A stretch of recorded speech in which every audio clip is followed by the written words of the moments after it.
ऐसे भी एक्सपीरियंस आपको करने को मिलेंगे ट्रैवलिंग के दौरान। थोड़े अच्छे, सिर्फ सब कुछ अच्छा नहीं होगा। हो सकता है वो पुलिस वाला मुझे ले जाता थाने, वहाँ पूछताछ करता, कुछ मतलब प्रॉब्लम क्रिएट कर सकता था। तो यहाँ आके मुझे पता चला कि यह ऋषिकेश का सबसे बड़ा आश्रम है। मैं हूँ इस वक्त बीटल्स आश्रम में, जो कि मेरी नेक्स्ट लोकेशन होने वाली थी। उसका टिकट बाहर से वहीं मैं एंट्री गेट से मैंने ले लिया, जो कि मुझे पड़ा है शाम के करीब 7 बज रहे हैं और मैं आया हूँ श्री हेमकुंड साहिब गुरुद्वारा में।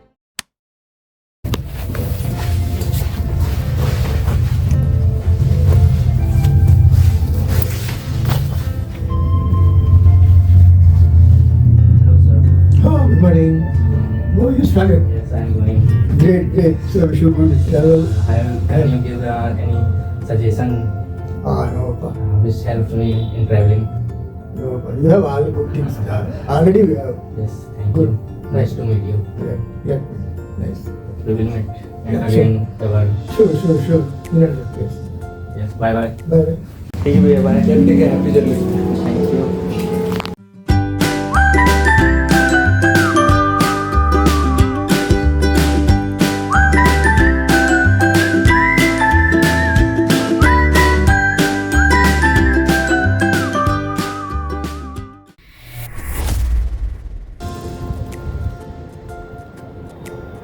Good morning everyone. मैं इस वक्त हूँ राम झूला के पास सीता घाट में। अभी करीब सुबह के 10:30 बज रहे हैं, 10:20 है एग्जैक्ट। तो सुबह वही होटल से निकल कर आप लोगों ने तो देखिए कल कहाँ रुका, क्या एक्सपीरियंस रहा। उसके बाद सुबह लगभग 8 बजे मैं वहाँ से होटल से निकल कर वहीं तपोवन में ही रुका था। तो उस जगह से निकल कर फिर मैं जाता हूँ बाहर। मुझे पता ही नहीं था कि कहाँ जाना है, क्या करना है। हालांकि जो जिनके पास तजुर्बा था उन्होंने भी ये सवाल किया कि आप कहाँ जाने वाले। तो मेरा बस यही जवाब था कि पता नहीं कहाँ जाएंगे। उन्होंने कुछ जगह सजेस्ट की। मैंने उनसे जैसे बताया कि मैं थोड़ा दूर जाना चाहता हूँ ऋषिकेश से, जो कि कोई आस पास कोई जगह हो, उस जगह पे जाना चाहता हूँ। तो फिलहाल मैं अभी कुछ कन्फर्म नहीं है कि कहाँ जाऊँगा कहाँ नहीं जाऊँगा। तो बैठा हुआ हूँ, एक घाट है सीता घाट, मेरे पीछे देख सकते होंगे। एक ब्रिज है जिसको बोलते हैं राम झूला। तो करीब तपोवन में ही, वही मार्केट में चाय नाश्ता करके सुबह का निकल गया। बस वही रोड पे खड़ा हुआ था, सोच रहा था कहाँ जाऊँगी कहाँ नहीं जाऊँगी। तो फिर दिमाग में आया कि किसी की एक जगह चल के पहले बैठते हैं, फिर सोचते हैं, देखते हैं, कुछ सर्च करते हैं जगह कि कहाँ जा सकते हैं, क्या कर सकते हैं, पूरे दिन का प्लान बनाएंगे वहीं जाके बैठ के। तो तपोवन में ही वही दुकान में चाय नाश्ता करके मैं निकल जाता हूँ लक्ष्मण झूला, जो कि आप लोगों ने देखा ही होगा। कल मैं उसी जगह पे गया हुआ था सामने। तो उसी जगह से निकल कर मैं यहाँ जिस साइड था उसके अपोजिट साइड निकल के करीब 3-4 किलोमीटर पैदल चल के इस जगह पे पहुँच गया। तो अभी बैठा हुआ हूँ, देखता हूँ क्या कर सकता हूँ। आप लोगों ने तो देखा ही है, कल मैं सुबह वही त्रिवेणी घाट पर हरिद्वार से आता हूँ। त्रिवेणी घाट पर बस घूम रहा होता हूँ, तो एक अंकल जी मिलते हैं, वही गार्ड के जो काम कर रहे होते हैं उस जगह पर। तो उनसे सजेशन लेता हूँ कि भाई कहाँ जा सकता हूँ, क्या कर सकता हूँ। 10 बजे त्रिवेणी घाट से मैं निकलना, वही अंकल जी से सजेशन मिली थी कि इस जगह पे जा सकते हैं। तो मैं घाट बस पैदल चल ही रहा था। थोड़ी देर में वो कुछ लड़के मुझे मिल जाते हैं जो कि दिल्ली से आए हुए थे। उन्होंने, हालांकि मेरा भी तो कुछ प्लान नहीं था कि मुझे कहाँ जाना है, क्या करना है। तो उन लोग लड़कों ने बोला कि हम लोग कुछ वो यूट्यूब वगैरह से देख के नीर वाटरफॉल और सीक्रेट वाटरफॉल एक जगह थी जहाँ, जो कि लगभग त्रिवेणी घाट से 7 या 8 किलोमीटर पैदल ट्रेक करके हम लोग पहुँचे। तो निकल पड़ते हैं उस जगह से, बस वही घाट से पैदल कुछ ऑटो वालों से पूछते हैं। उन्होंने कितना पैसा बताया कि हमारी इच्छा ही नहीं पैसे कि हम लोग तो ऑलरेडी, मैं तो ऑलरेडी, उनका पता नहीं, पर मैं तो एक बजट ट्रिप पर ही निकला था। कम से कम पैसों में कितना बढ़िया एक्सपीरियंस कर सकते हैं। तो मैं निकल पड़ता हूँ उस जगह से। हम लोग करीब वही पैदल 8-9 किलोमीटर ट्रेक करके शाम लगभग दोपहर में 2 या 2:30 बजे हम लोग उस जगह पर पहुँचते हैं। उसके बाद वही रुके, थोड़ा नहाया किया। उसके बाद हम लोग शाम के करीब 4 या 4:30 बजे वापस आया तपोवन की तरफ, नीचे की साइड पर ट्रेक करके आने लगते हैं। फिर तपोवन नीचे पहुँचते ही उनका तो कुछ जो मतलब साथ थे, उनका तो कुछ हिस्ट्री वगैरह का मुझे पता नहीं था, कहाँ रुकेंगे कहाँ नहीं रुकेंगे। तो मैंने उनसे पूछा, उन्होंने बताया कि हम लोग जा रहे हैं घाट पे ही, त्रिवेणी घाट को। वो लोग त्रिवेणी घाट की साइड निकल जाते हैं और मैं निकल जाता हूँ अपने होस्ट के पास, जहाँ मैं रुकने वाला हूँ। आप लोगों ने तो देखा ही है कि मैंने एक और सर्फिंग के थ्रू कल अपना नाइट स्टे किया था। तो उसके पहले बस वो लोग निकल जाते हैं त्रिवेणी घाट और मैं निकल जाता हूँ और दूसरे घाट की साइड, जो कि तपोवन घाट के नाम से जाना जाता है। शाम में मैं कुछ टाइम वहाँ स्पेंड करता हूँ। उसके बाद वही शाम के करीब 6:30-7 बजे मैं निकल जाता हूँ स्टे जहाँ मैं लिया था, अपने होस्ट के यहाँ। तो वही करीब आधे घंटे के बाद वही गूगल से मैप से सर्च करके किसी तरीके से मैं वहाँ पहुँचा। भाई बढ़िया, सबसे बेस्ट एक्सपीरियंस अभी तक का मेरा यही था कि मैं उस जगह पे ऐसा मतलब एक काउच सर्फिंग के थ्रू अपने होस्ट के पास रुका। इट डजेंट मैटर कि मैं फ्री में रुका कैसे रुका, बट वो जो एक्सपीरियंस था ना वहाँ पे रुकने का। आप लोगों ने एक अंकल जी को देखा जो मेरे साथ उस डॉर्मेट्री में रुके हुए थे, बगल में दूसरी डॉर्मेट्री। जो एक्सपीरियंस था भाई ना बेस्ट था। तो मुझे मतलब मौका मिला बात करने का यहाँ के, खासकर जो मेरे होस्ट थे तो यहीं के हैं, तो उनसे बात करने का मौका मिला, जानने का यहाँ के बारे में, यहाँ की चीज़ों का। बहुत देर तक हम लोगों ने कन्वर्सेशन की, खाने पीने ऐसे मतलब बहुत देर तक हमने नॉर्मल बैठ कर घंटों बात की। फिर मैं पहुँच जाता अपने रूम पर।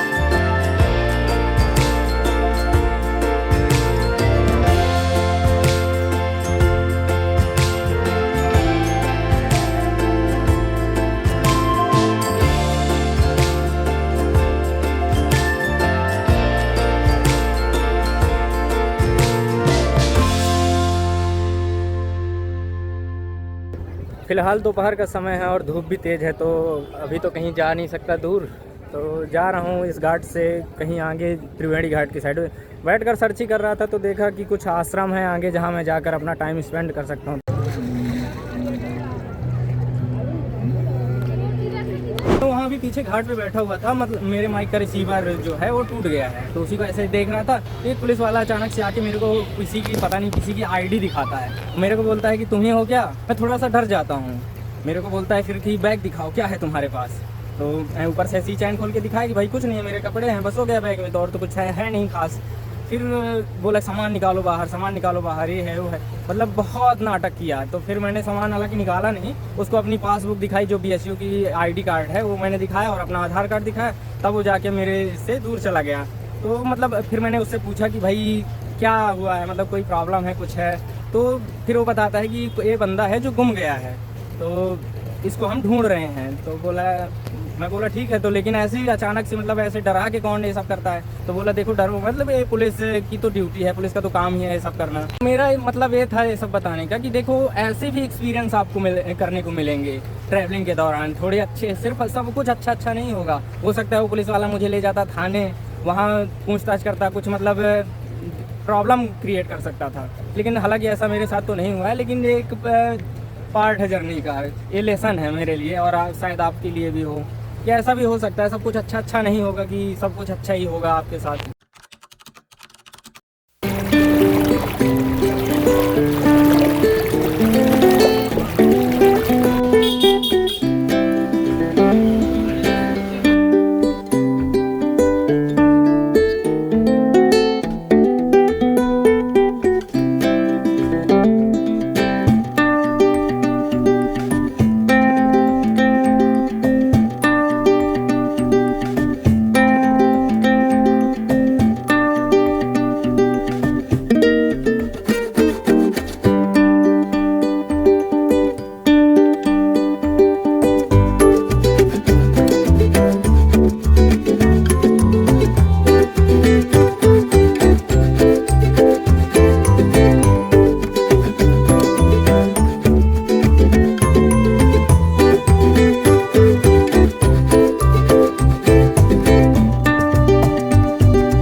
परमार्थ निकेतन आश्रम में, ये मुझे पता, यहाँ आके मुझे पता चला कि यह ऋषिकेश का सबसे बड़ा आश्रम है, जहाँ पर बहुत सारे रूम अवेलेबल हैं जिनकी बुकिंग आप ऑनलाइन कर सकते हैं। ऑफ सीजन में शायद आपको मिल भी जाए, लेकिन लगभग इसकी बुकिंग ऑनलाइन होती है और लगभग रूम अनअवेलेबल भी होते हैं। तो अगर आप चाहते हैं यहाँ रुकना तो 15 से 20 दिन पहले आपको बुकिंग करनी पड़ेगी। देख सकते हैं आप लोग इस मतलब आश्रम में बहुत फेमस लोग आ चुके हैं।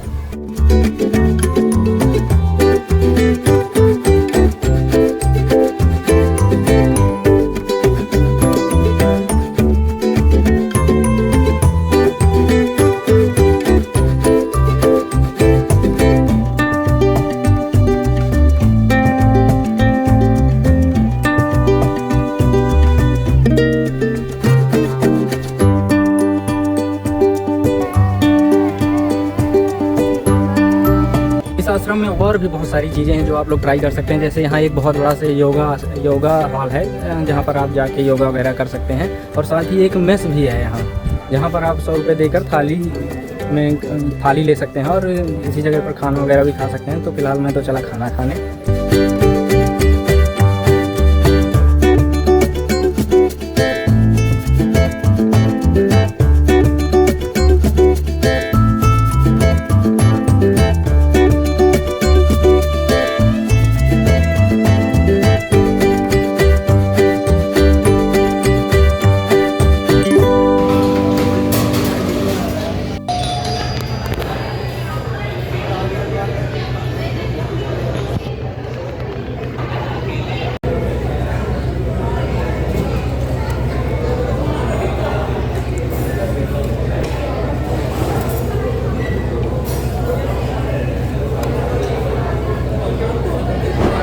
खा लिया, खाना काफ़ी टेस्टी था। अभी जाके बस थोड़ा देर आराम करूँगा, फिर निकल जाऊँगा अगली जगह बीटल्स आश्रम की तरफ।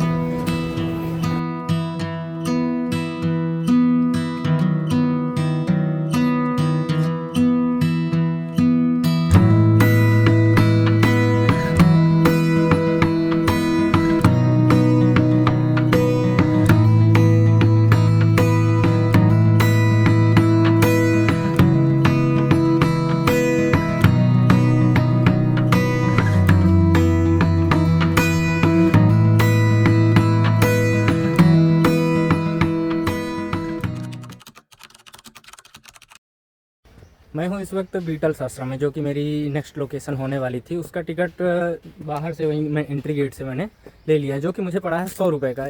यहाँ पर स्टूडेंट और अदर सिटीज़न, इंडियन सिटीज़न और फॉरेनर के लिए, सब के लिए अलग अलग टिकट रेट्स हैं।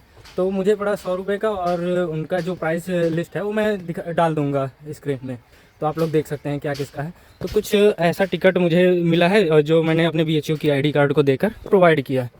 तो चलते हैं, एक्सप्लोर करते हैं इस जगह को, देखते हैं क्या। गेट से एंट्री करते ही आपको सामने दिख जाएगा ये मैप, जहाँ पर सारी जानकारी क्या क्या आपको देखने को मिल सकता है। राजा जी टाइगर रिजर्व में स्थित ये जगह 1961 में महर्षि महेश योगी जी ने स्थापित की थी।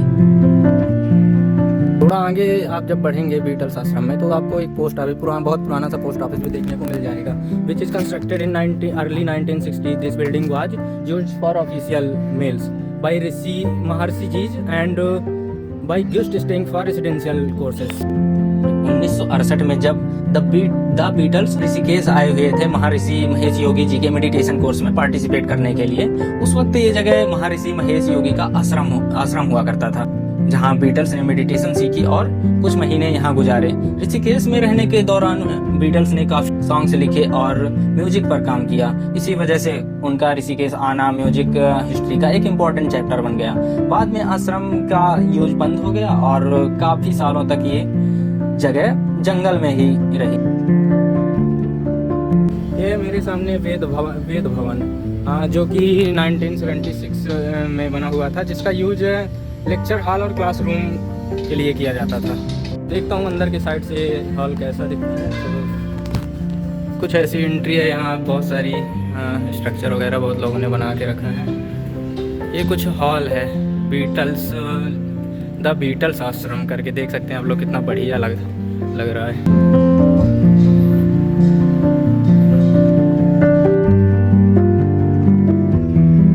आश्रम की क्लोजिंग करीब 5 बजे तक ही रहती है, तो फिलहाल लगभग 5 बजने ही वाले हैं, तो मैं निकल के आ गया। कुछ ज़्यादा कुछ खास करने का था नहीं वहाँ, बस ऐसे ही कंस्ट्रक्शन वगैरह भी चल रहा है, तो कुछ देखने लायक भी नहीं था अपना।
शाम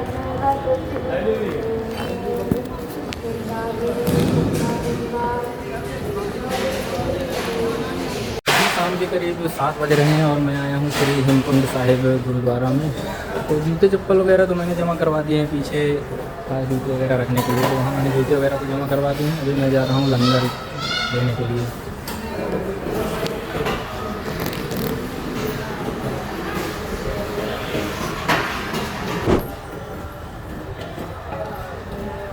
लंगर में मैंने खाना तो खा लिया है, अब मतलब आज का काम तो हो ही गया है मेरा लंगर में खाना खा के। अब देखते हैं, हो सकता है अगर यहाँ रूम भी हैं अवेलेबल, मतलब रहने के लिए आप यहाँ रह भी सकते हैं इस गुरुद्वारे में।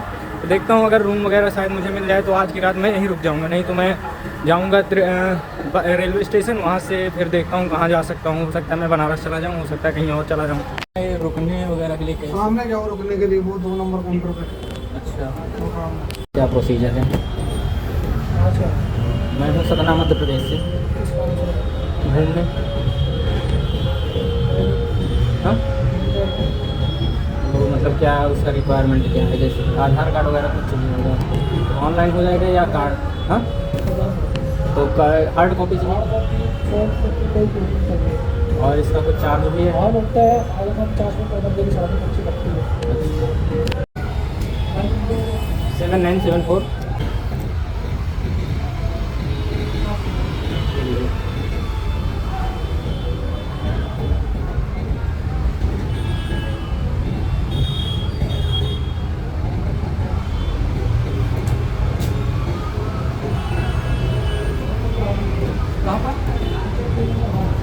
फिलहाल गुरुद्वारे में रहने की व्यवस्था तो हो गई है। यहाँ से मैंने ऑफिस से 50 रुपये की एक ऐसी पर्ची मतलब कटवाई है। उसके लिए मुझे एक हॉल में स्टे प्रोवाइड किया गया है। तो आज की रात तो फिलहाल अब मैं यहीं रहने वाला हूँ। देखता हूँ कल क्या कर सकता हूँ, कहाँ जा सकता हूँ। हो सकेगा तो बनारस वापस निकल जाऊँगा, नहीं तो आगे के लिए मैं देहरादून और मसूरी के लिए सोच रहा हूँ जाने का। तो हो सकता है मैं वहाँ जाऊँ, नहीं तो फिर मैं वापस बनारस के लिए निकल जाऊँगा। तो फिलहाल आज का तो यही सीन था। Satnam Satnam Satnam ji, Waheguru Waheguru Waheguru ji. It's an also the part of my journey. Great experience. Satnam Satnam